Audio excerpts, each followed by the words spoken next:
अस्सलाम वालेकुम प्यारे दोस्तों, पेश खिदमत है किस्सा जंगल की शहजादी।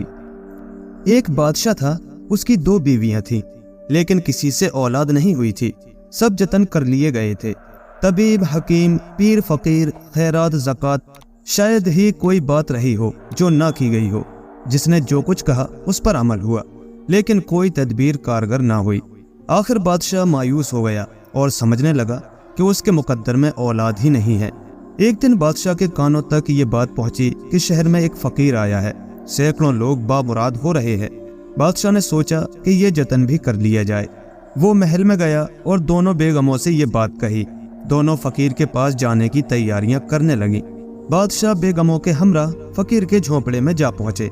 बादशाह और दोनों बेगमों ने सलाम किया। फकीर चुपचाप बैठे रहे।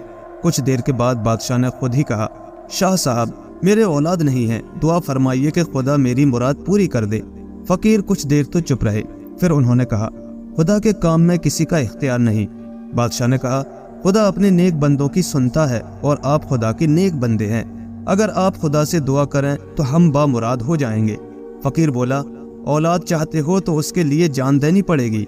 छोटी बेगम तो सन्नाटे में आ गई, लेकिन बड़ी बेगम बोली, शाह साहब, मैं जान देने को भी तैयार हूँ। फकीर ने कहा, अगर लड़का चाहो तो बादशाह की जान जाएगी, वरना तुम्हारी। बड़ी बेगम ने जवाब दिया, शाह साहब, मुझे लड़की चाहिए। बादशाह ये बातें सुनते रहे और हैरान थे कि बड़ी बेगम को क्या हो गया है कि औलाद के लिए जान देने को तैयार हो गई है। फकीर ने थोड़ी सी मिट्टी उठाकर दे दी और कहा कि इसको सरहाने पलंग के दाएं पाए के नीचे रख देना। मिट्टी दोनों हाथों में लेकर बेगम खुश हो गई। छोटी बेगम समझने लगी ये पागल हो गई है। बादशाह हैरान थे। वो सोच रहे थे, अगर ये ही ना रही तो फिर उनके लिए औलाद हुई या ना हुई एक ही बात है। बड़ी बेगम ने इजाजत चाही और बादशाह और छोटी बेगम के हमरा महल में पहुंची। वो बहुत पुरुम्मीद थी। उसे यकीन हो गया था कि वो साल भर में एक लड़की की माँ हो जाएगी। फकीर की बख्शी हुई मिट्टी को बड़ी बेगम ने पलंग के दाएं पाए के नीचे रख दिया और खुदा से दुआएं मांगने लगी। फिर उसी साल बादशाह के यहाँ चांद सी लड़की पैदा हुई। बादशाह और बड़ी बेगम ने बहुत सी खैरात दी। कुछ देर के लिए सब भूल गए, बादशाह भी भूल गए और बड़ी बेगम भी, कि बड़ी बेगम को इस चांद सी लड़की के बदले जान देनी होगी। 4-5 महीने गुजर गए। एक दिन बड़ी बेगम बच्ची को पालने में लिटाए हुए थी और लोरियां सुना सुना कर सुला रही थी कि फकीर की आवाज सुनाई दी। बड़ी बेगम थोड़ी देर के लिए रंजीदा हो गई, लेकिन फिर खुश खुश उठी और फकीर के इस्तकबाल के लिए महल के दरवाजे पर जा पहुंची। बादशाह को खबर पहुंची, वो महल में आया। बड़ी बेगम फकीर के पास महल के दरवाजे पर खड़ी हुई थी और उसका शुक्रिया अदा कर रही थी कि उसे बामुराद कर दिया है। फकीर ने कहा, मलका, तुम्हें अपना वादा याद है? मलका बोली, हाँ शाह साहब, जान हाजिर है, आप जब चाहें पेश कर दूं। फकीर ने जवाब दिया, अभी नहीं, जब बच्ची दूध पीना छोड़ दे। फकीर ये कहकर चला गया और मलका और बादशाह बच्ची के पालने के पास आ गए। बादशाह ने कहा, मलका, जान देना कोई अक्लमंदी नहीं, ये फकीर तुम्हारा कुछ भी नहीं बिगाड़ सकता। मैं ऐसे इंतजामात कर दूंगा कि वहां तक किसी का साया भी ना जा सकेगा। बेगम चाहती तो यही थी। वो बादशाह के कहने में आ गई और वादा खिलाफी पर आमादा हो गई। बादशाह ने उससे कहा, मैं तुम्हारे लिए एक लोहे का महल बनवा दूंगा, उसके अंदर हर किस्म के इंतजामात होंगे, तुम्हें कोई नुकसान नहीं पहुंच सकेगा। अगर मौत भी आना चाहेगी तो वहां पर नहीं मार सकेगी, तुम बिल्कुल इत्मीनान रखो। बेगम खुश हो गई और बादशाह से कहा, अच्छा, तो बहुत जल्दी ऐसा महल बनवा दो ताकि मैं उसमें पहुंच जाऊं और बच्ची को अपने साथ रखूं। बादशाह ने वजीर को हुक्म दे दिया और 8 दिन में महल तैयार हो गया। बेगम और बच्ची महल में पहुंचा दी गई। हर किस्म के आराम का इंतजाम कर दिया। फकीर को ये सब बातें मालूम हो गई। वो सिर्फ हंस दिया और कुछ न बोला। बच्ची ने दूध पीना छोड़ दिया था। बेगम को अंदेशा था कि अब उसे जरूर जान देनी होगी। उसे इस लोहे के महल और इन सब इंतजामात पर भरोसा ना था। वो चाहती थी कि तौबा कर ले, लेकिन बादशाह उसे भरोसा दिला देता। वो मरना ना चाहती थी, इसलिए बहुत जल्द भरोसा कर लिया करती थी। एक दिन बेगम बहुत रंजीदा थी। बादशाह उसकी रंजीदगी का सबब जानता था। उसने बेगम को बुलाया और उससे कहा, तुम्हारी रंजीदगी बेकार है, छोड़ो भी ये सब बात है, लो ये अनार खाओ, तुम्हारे लिए बहुत दूर से खास तौर पर मंगवाया है। बेगम को अनार दिया। बेगम ने अनार लेकर मेज पर रख दिया। बादशाह बेगम को तसल्ली देने के बाद बाहर चला गया और दरवाजा अच्छी तरह बंद कर दिया गया। बेगम बच्ची को गोद में लिए हुए प्यार कर रही थी कि उसकी नजर अनार पर पड़ी। انار بہت بڑا ہو گیا اور آہستہ آہستہ بڑا ہی ہوتا جا رہا تھا۔ ایسا معلوم ہوتا تھا کہ چند لمحوں میں 2 ٹکڑے ہو جائے گا۔ بیگم چیخنا چاہتی تھی لیکن چیخ نہ سکی، وہ سہم گئی تھی۔ اس نے بچی کو چھاتی سے چمٹا لیا۔ انار بڑا ہوتے ہوتے 2 ٹکڑے ہو گیا اور اس میں سے ایک سانپ نکلا۔ بیگم گمسم دیکھتی رہی اور سانپ بیگم کو کاٹ کر واپس چلا گیا۔ انار کے دونوں ٹکڑے اکٹھے ہونے شروع ہوئے اور انار آہستہ آہستہ پہلی صورت میں آ گیا۔ کچھ دیر کے بعد بادشاہ اندر آیا تو اس نے دیکھا بیگم بے ہوش ہے اور اس کا چہرہ نیلا پڑ گیا ہے۔ طبیبوں اور حکیموں کو بلوایا گیا لیکن کوئی کوشش کارگر نہ ہوئی اور بیگم دوسری دنیا کو ستھار گئی۔ اب بچی کی دیکھ بھال چھوٹی بیگم کے ذمے آ پڑی۔ کچھ دن تو اس نے بڑے لاڈ پیار سے رکھا، پھر بے پرواہی شروع کر دی۔ جب اسے یہ خیال آیا کہ بیٹی تو بڑی بیگم کی کہلائے گی، میں کیوں گلے کا ہار بناؤں، اس نے سوچا کہ کسی طرح اس سے دامن چھڑایا جائے۔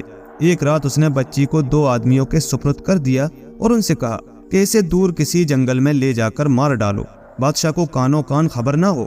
اس نے سوچا جب بادشاہ پوچھیں گے تو کوئی ایسا ویسا بہانہ بنا دوں گی اور پھر اپنی محبت سے یقین دلا دوں گی۔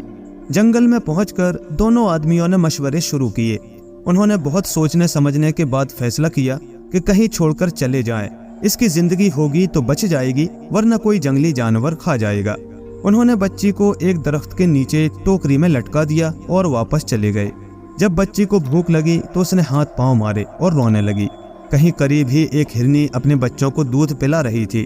اس نے آواز سنی تو وہ اس درخت کے نیچے پہنچی اور بچی کو چاٹ چاٹ کر پیار کرنے لگی۔ بچی نے رونا بند کر دیا۔ اسے محسوس ہوا گویا اسے اس کی ماں کا پیار مل گیا۔ ابھی صبح ہونے میں دیر تھی کہ ایک لکڑہارا ادھر آ نکلا۔ اس نے سوچا تھا کہ صبح ہونے سے پہلے لکڑیاں کاٹ لاؤں گا ورنہ جنگل سے لکڑیاں نہیں لانے دیں گے اور ٹھیکیدار کے آدمی پکڑ لے جائیں گے۔ اس نے دیکھا کہ ہرنی بچی کو چاٹ رہی ہے اور بچی انگوٹھا چوس رہی ہے۔ ہرنی لکڑہارے کو اپنی طرف آتا ہوا دیکھ کر بھاگ گئی اور لکڑہارے نے بچی کو اٹھا لیا۔ اسے بچی بہت پیاری لگی۔ وہ لکڑیاں کاٹنا تو بھول گیا اور بچی کو اٹھائے ہوئے گھر پہنچا۔ اس کی بیوی خوبصورت سی بچی پا کر بہت خوش ہوئی۔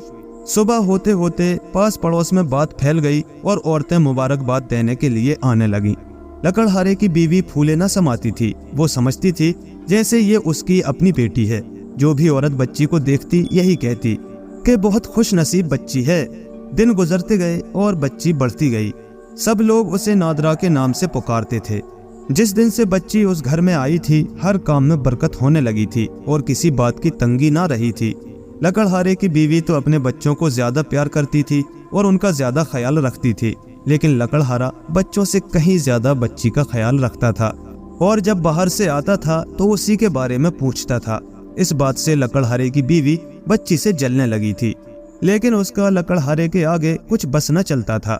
پیچھے چاہے اسے ٹیڑھی آنکھ سے دیکھے لیکن لکڑہارے کے سامنے اس کا حوصلہ نہ پڑتا کہ وہ بچی اور اپنے بچوں میں فرق رکھ سکے۔ نادرا 11 برس کی ہو گئی تھی۔ وہ نگاہوں کے فرق کو محسوس کرنے لگی تھی۔ ایک دن لکڑہارے کی بیوی نے اسے ذرا کڑھی نگاہ سے دیکھا۔ اسے تکلیف ہوئی، وہ تنہائی میں جا کر رونے لگی اور روتے روتے سو گئی۔ اس نے خواب میں اپنی ماں کو دیکھا۔ ماں اس کے آنسو پونچھ رہی تھی اور اسے تھپک تھپک کر سلانے کی کوشش کر رہی تھی۔ اسی دن لکڑہارا بہت خوش گھر واپس آیا اور بیوی کو اشرفیوں کی تھیلی دی۔ پھر پوچھا نادرا بیٹی کہاں ہے؟ جب سے وہ اس گھر میں آئی ہے اس گھر کے بھاگ جاگ اٹھے ہیں۔ بیوی خاموش رہی تو لکڑہارا بولا بتاؤ میری بیٹی کہاں ہے، میں خود جا کر اسے بلا لاتا ہوں۔ لکڑہارے نے دیکھا کہ نادرا سو رہی ہے اور اس کی آنکھوں سے آنسو بہ رہے ہیں۔ وہ تلملا اٹھا۔ اس نے نادرا کو جگایا اور کہا کیا ہوا بیٹی، یہ کیا کہ سوتے ہوئے رو رہی تھی، کوئی تکلیف تو نہیں ہے؟ نادرا نے جواب دیا نہیں ابا، کوئی بھی تکلیف نہیں ہے، مجھے تو کچھ بھی معلوم نہیں، کیا میں سوتے ہوئے رو رہی تھی؟ لکڑہارے نے بہت پیار سے اسے پاس بٹھا لیا اور کہا کتنی بھولی اور کتنی معصوم ہے میری بیٹی۔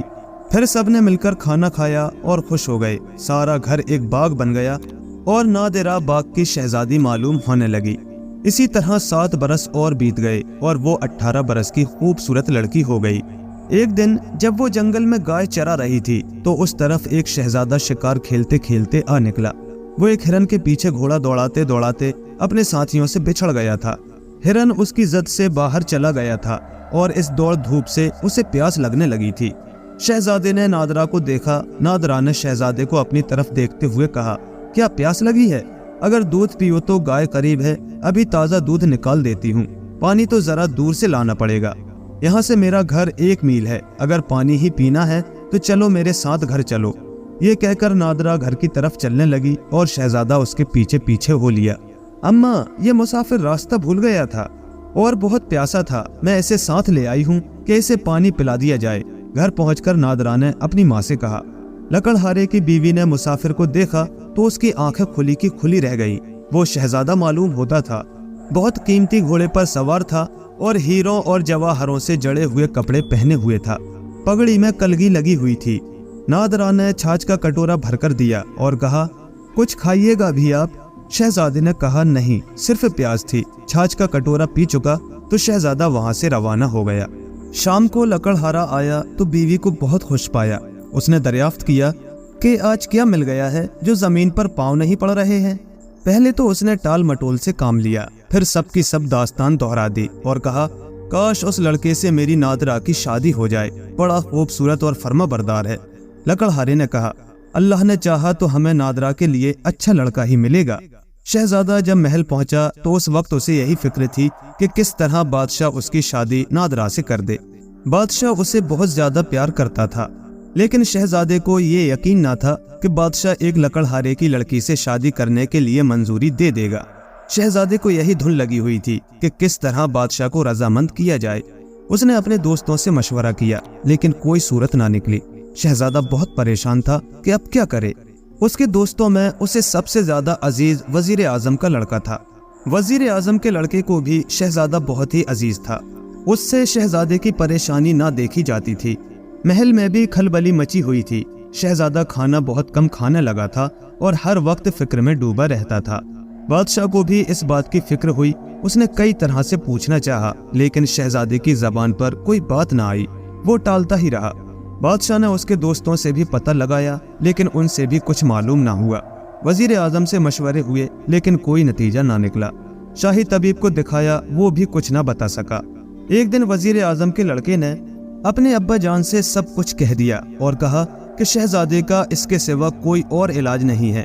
वजीर आजम भी सोच में पड़ गया कि ये बात किस तरह किसी नतीजे पर पहुंचे।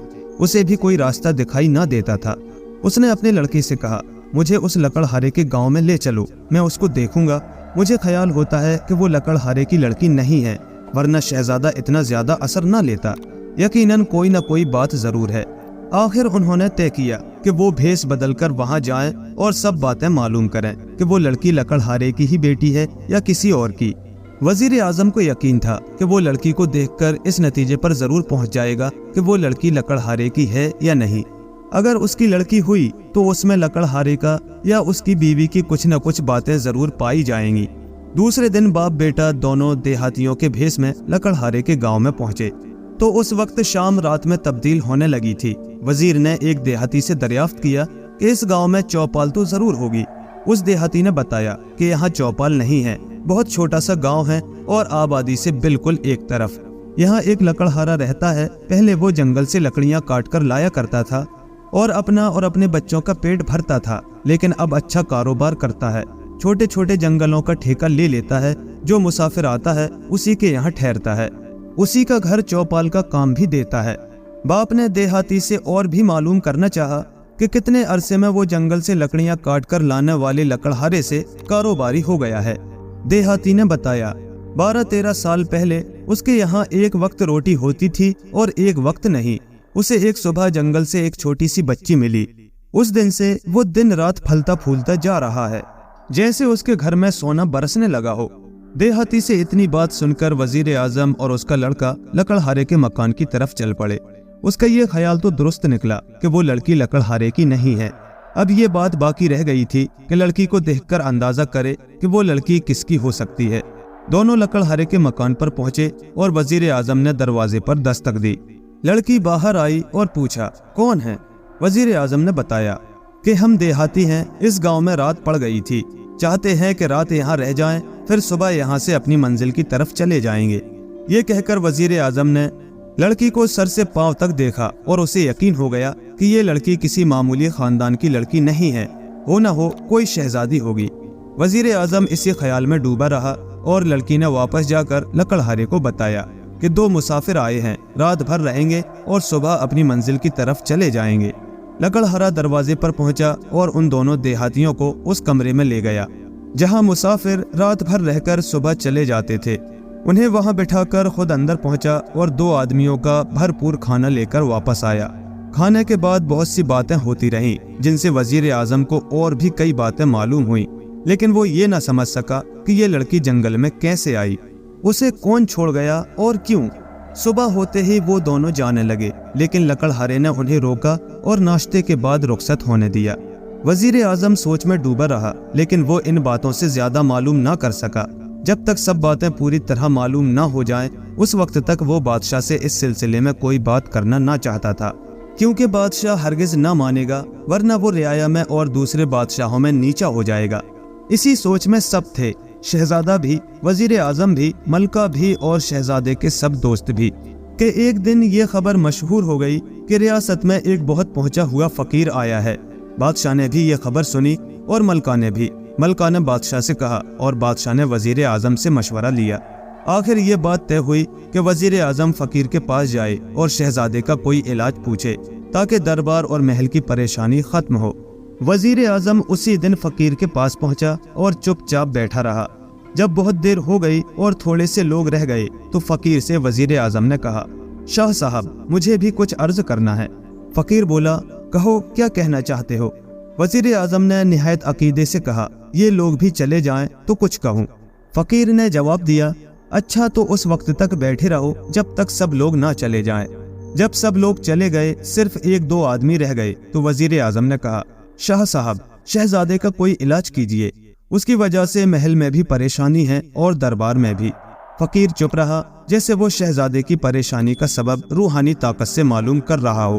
तकरीबन आधे घंटे के बाद वो बोला, शहजादा अच्छा हो जाएगा, लेकिन उसे उस लकड़हारे की लड़की से शादी करना होगी जो यहाँ से कोसों दूर बादशाह की रियासत से बाहर एक जंगल में रहता है। अगर उसने शादी ना की तो उसकी जान को खतरा है। शाह साहब, ये कैसे होगा, शहजादा और लकड़हारे की लड़की से शादी करे। वजीर आजम ने कहा। फकीर ने कुछ सख्ती से कहा, और कोई बात नहीं बताएंगे, सब बातें वक्त पर मालूम हो जाएंगी। वजीर आजम चुप हो गया और थोड़ी देर के बाद आदाब करके चला गया। वजीर आजम दरबार में पहुंचा और बादशाह से सब बातें कह दी। ये बातें महल में पहुंची। हर तरफ ये जिक्र किया जाने लगा कि शहजादे को हर खतरे से बचाया जाए। मलका ने जोर दिया, वजीर आजम ने जोर दिया और मुशीरों ने शाह साहब की बातों पर हर्फ बा हर्फ अमल करने के मशवरे दिए। कोई चारा नहीं रहा तो बादशाह हर तरफ से मजबूर हो गया और उसने वजीर आजम के जरिए लकड़हारे को पैगाम भेजा। लकड़हारा बहुत खुश हुआ, लेकिन उसने कहा, मैं बादशाह के शायाने शान नहीं हूँ। वजीर आजम ने कहा कि तुम इस बात को बादशाह पर छोड़ दो, इस बात को वो खुद सोचेंगे। शादी की तारीख मुकर्रर हो गई और तैयारियां शुरू हो गईं। बादशाह की तरफ से बहुत सी चीजें लकड़हारे को भिजवा दी गईं ताकि उसे किसी बात की कमी महसूस ना हो और सब काम जैसे होने चाहिए वैसे हो जाएं। जंगल कटवा दिया गया और दूर दूर तक सब्जाजार फैला दिए गए। बहुत से खूबसूरत कोठियां और बहुत से छोटे बड़े महल बनवा दिए गए। चंद दिनों में वो इलाका भी एक राजधानी की तरह शानदार हो गया। मुकर्रर तारीख पर शादी हो गई और नादरा, जो पहले लकड़हारे की लड़की थी और झोपड़ी में रहती थी, महल में पहुंच गई। लकड़हारे की एक छोटी सी रियासत हो गई। बादशाह ने वो इलाका अपने असर से उसे दिलवा दिया। नादरा और शहजादा बहुत खुश हो गए।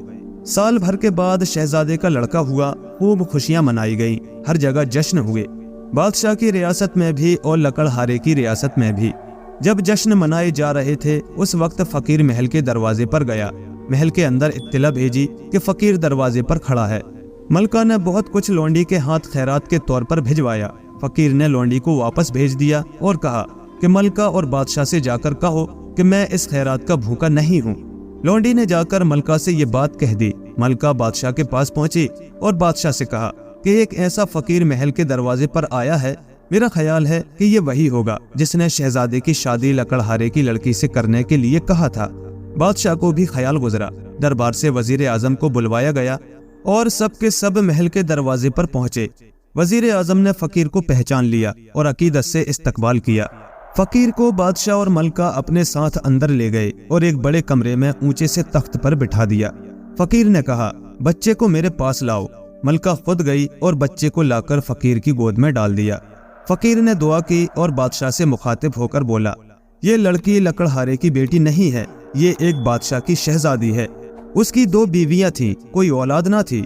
मैं उस शहर में गया, मैंने दुआ की और ये शर्त लगाई कि लड़की चाहोगे तो मलका की जान देनी होगी, अगर लड़का चाहोगे तो बादशाह की। बड़ी मलका ने लड़की चाही, लेकिन वो बाद में बादशाह के कहने में आकर अपने वादे पर कायम ना रही।